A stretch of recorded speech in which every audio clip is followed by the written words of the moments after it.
Hey filmmakers and video creators, welcome back to Budget Camera. As you already know, with this channel we try to take some of the frequent questions we get from you and from our customers and provide some breakdown videos and explainers. Today we're putting the Sony FX9 to test in a controlled studio setup. The Sony FX9 is a very powerful camera for high-end commercial work and narrative. So this will be the first of a 3-part series of the FX9 videos. The rest of the series will be in the description below as we produce them. So feel free to go check them out and also let us know in the comments what type of video or what product or what equipment you would like to see next. We're going to look at autofocus, skin tones, dynamic range, low light performance, and overall image quality. Victoria is in the studio today to assist us with the camera test workflow, but before we jump in, I'm going to show you my scene setup. Nothing crazy. We'll start off with a basic 3-light setup and walk all the way down to single light and even only ambient light setup to see how well this camera handles shadows and super low light environments. Here we got the Aperture 60X bicolor LED light. This will be our background spot lighting. And we also have the Aperture 300D for indirect or bounce lighting. This will also serve as a filler or contrast reducing light, whatever you want to call it. We don't necessarily have a heavy key light as you would expect, but we are using the overhead space light Amaran 300D as an overhead and a bit of a key. The Aperture 60X and Amaran 300 overhead lights are all set to 4000 Kelvin temperature with reduced intensity at 30% and 10% respectively. The indirect lighting is set around 3200 Kelvin with 10% intensity. The camera is set to ISO 800 aperture f2.8 and we are testing in both Cinetone and S-Log3. The FX9 face and eye tracking are pretty reliable and fast. Even as the subject turns or walks in and out of frame, the focus sticks right where you want it.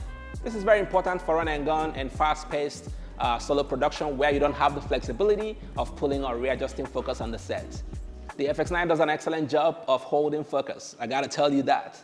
Now, let's try out the FX9 in a low light scene. We will be using just a single light, the Aperture 60X, and we will drop the intensity all the way to 10% and push the camera ISO from 800 up to 20,000 maximum.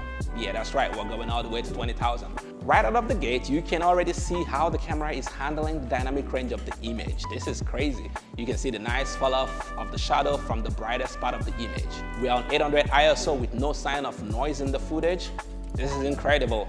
I would actually love to put the FX9 and the FX6 on a side-by-side comparison because the FX6 is also another high-performance camera for high-end commercial work and currently Sony's flagship camera in the FX Cinema line. Let me know if you want to see that video, if you want to see the comparison video for the FX9 and FX6, please leave a comment, let me know. At 12,800, the noise becomes more visible, but it still has an organic film-like texture, not the kind of digital noise that breaks an image.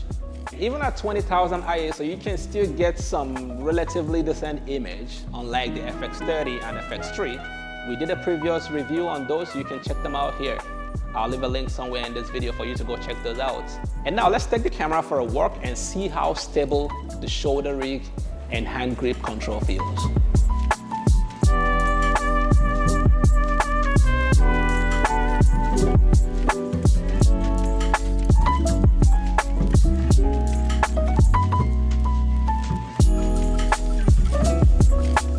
Now, from skin tones to autofocus, handheld usability, and low light, this camera delivers on all the features filmmakers and creators care about. And the 6K sensor allows the camera to capture even more light and handle shadows perfectly.